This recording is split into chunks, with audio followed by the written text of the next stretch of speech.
नमस्कार दोस्तों, नॉलेज मंडली में आप सभी का स्वागत है। आपकी तैयारी को आगे बढ़ाते हुए आज हम करेंगे MCQ on general financial rules 2017।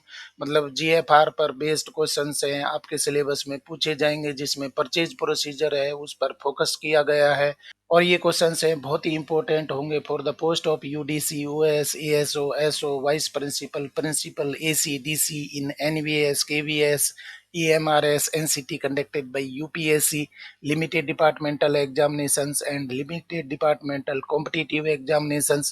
अगर आप चैनल पर नए हैं तो चैनल को सब्सक्राइब करिए, क्योंकि आपकी तैयारी का एक मंच नॉलेज मंडली, जहां पर ऑथेंटिक और रिलायबल कंटेंट अवेलेबल करवाए जा रहे हैं।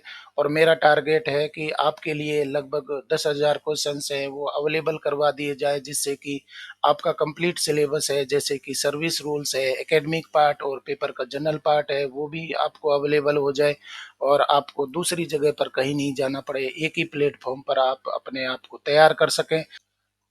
आज के डिस्कशन का सबसे पहला क्वेश्चन है 141। व्यय पर उचित नियंत्रण रखने के लिए देयता रजिस्टर का रखरखाव कौन करेगा? मतलब कि who will maintain the liability register to keep proper control on expenditure. Expenditure पर प्रॉपर कंट्रोल करने के लिए कौन अधिकारी होगा जो कि लाइबिलिटी रजिस्टर मेंटेन करेगा? ऑप्शन देख लेते हैं। ए नियंत्रण अधिकारी, बी कार्यालय अध्यक्ष, सी आहरण और संवितरण अधिकारी, डी वेतन और लेखा अधिकारी।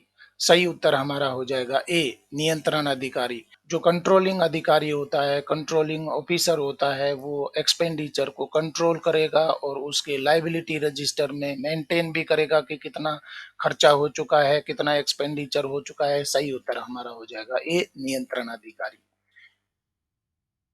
Next question 142।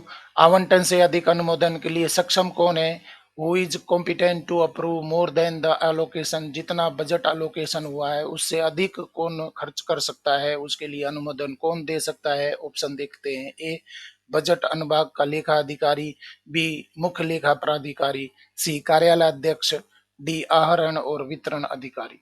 सही उत्तर हमारा हो जाएगा बी मुख्य लेखा अधिकारी। जो बजट अलोकेट किया गया है उससे ज्यादा अप्रूव करने के लिए, उससे ज्यादा खर्च करने के लिए कॉम्पिटेंट अथॉरिटी होगी मुख्य लेखा अधिकारी। सही उत्तर हो जाएगा बी।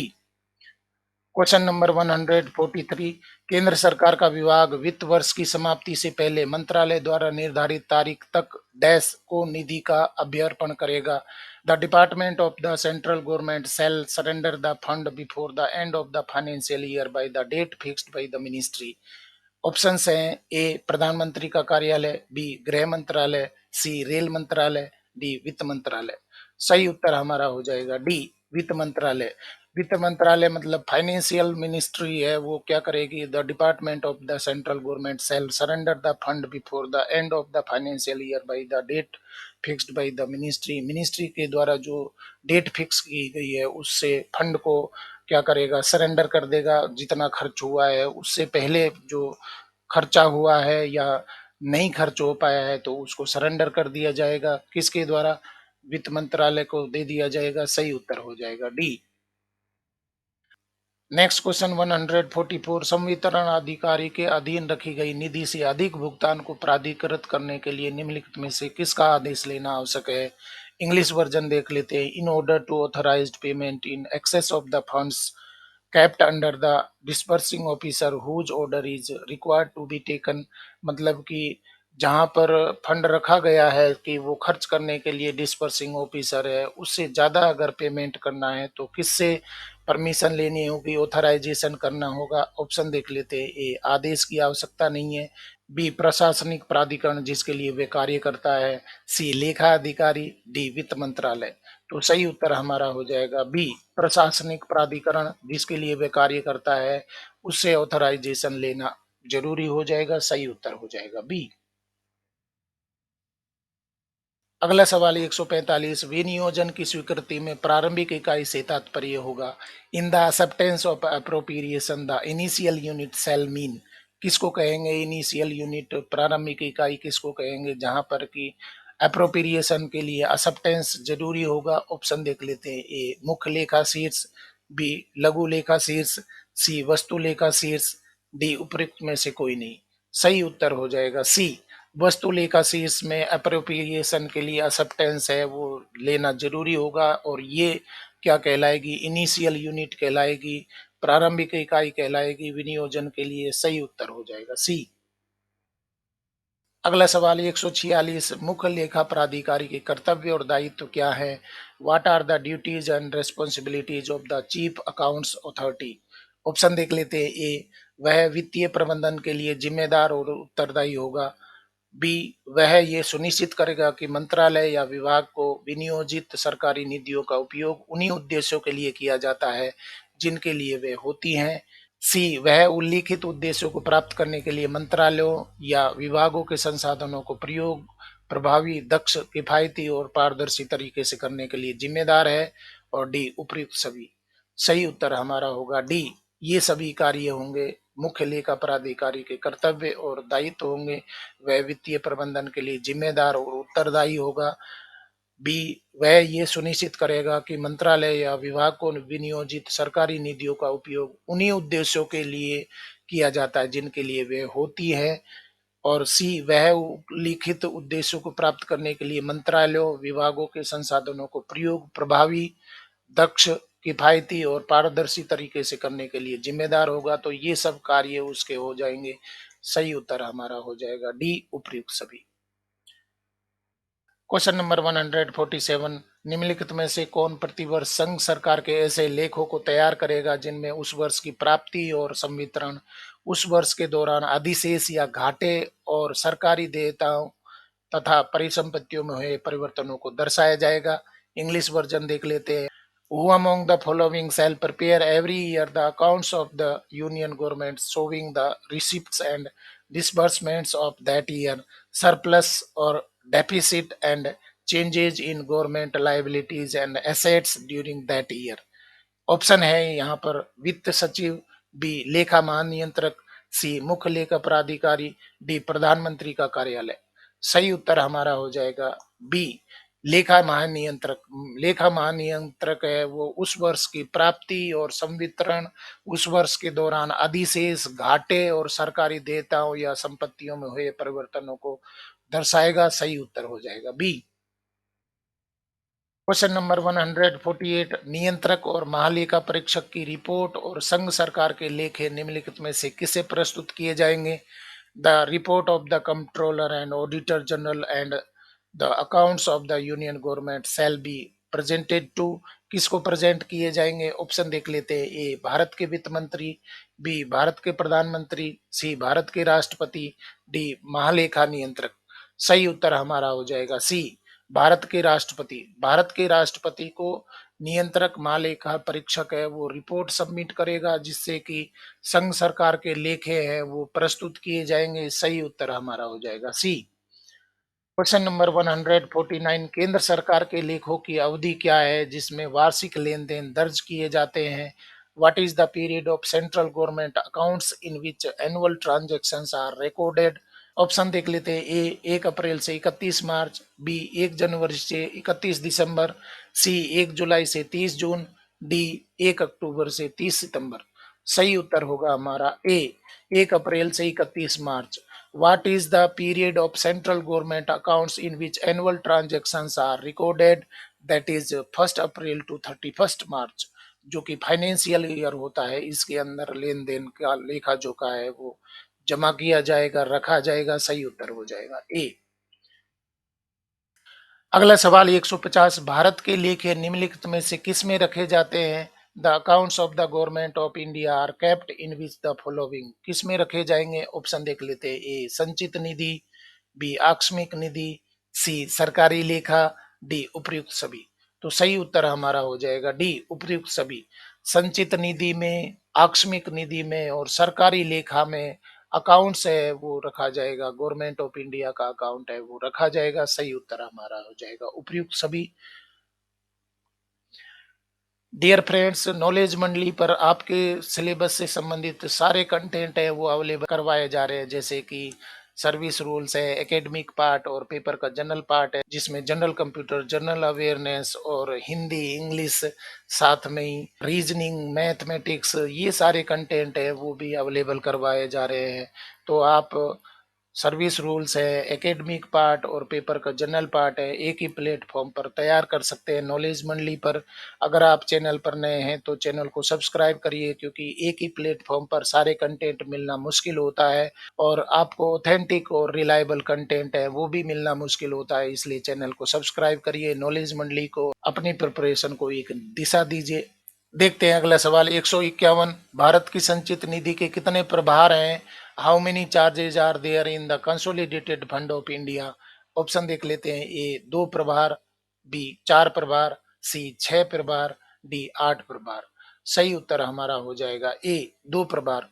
2 चार्जेज हैं, मतलब कंसोलिडेटेड फंड है उसमें से खर्च किए जा सकते हैं, 2 प्रभार इस पर निर्भर करते हैं। सही उत्तर हमारा हो जाएगा ए 2 प्रभार। Question number 152। भारत के सरकारी लेखा में किस प्रकार का लेन देन होता है? What type of transactions take place in the government accounts of India? Option देख लेते हैं। ए ऋण से संबंधित, बी राजस्व, सी व्यय, डी आकस्मिक। सही उत्तर हमारा होगा ए ऋण से संबंधित प्रभार हैं वो लागू होते हैं गवर्नमेंट अकाउंट्स ऑफ इंडिया से। ट्रांजैक्शन कौन से प्रकार के होंगे? ऋण से संबंधित ट्रांजैक्शन हैं वो होते हैं। सही उत्तर हो जाएगा ए। Question number 153। संघ और राज्यों का नया लेखा शीर्ष खोलने के लिए कौन प्राधिकृत है? Who is authorised to open new head of account of union and states? Options are A लेखा महानियंत्रक, बी मुख्य लेखा प्राधिकारी, सी नियंत्रक और महालेखा परीक्षक, डी बजट प्रभाग। सही उत्तर हो जाएगा ए लेखा महानियंत्रक। लेखा महानियंत्रक है वो नया हेड खोलने के लिए, कोई भी अकाउंट का नया हेड खोलने के लिए रिस्पॉन्सिबल होगा, ऑथराइज्ड होगा। सही उत्तर हो जाएगा ए। अगला सवाल देख लेते हैं 154। संघ के वस्तु लेखा शीर्ष का उल्लेख कहाँ किया गया है? Where is the commodity head of account of the union mentioned? Option देख लेते हैं। A D F P R rule 8, B D F P R rule 18, D G F R rule 18। सही उत्तर हो जाएगा A D F P R rule 8 में commodity head account है वो मेंशन होता है यूनियन गवर्नमेंट के लिए। सही उत्तर हो जाएगा ए।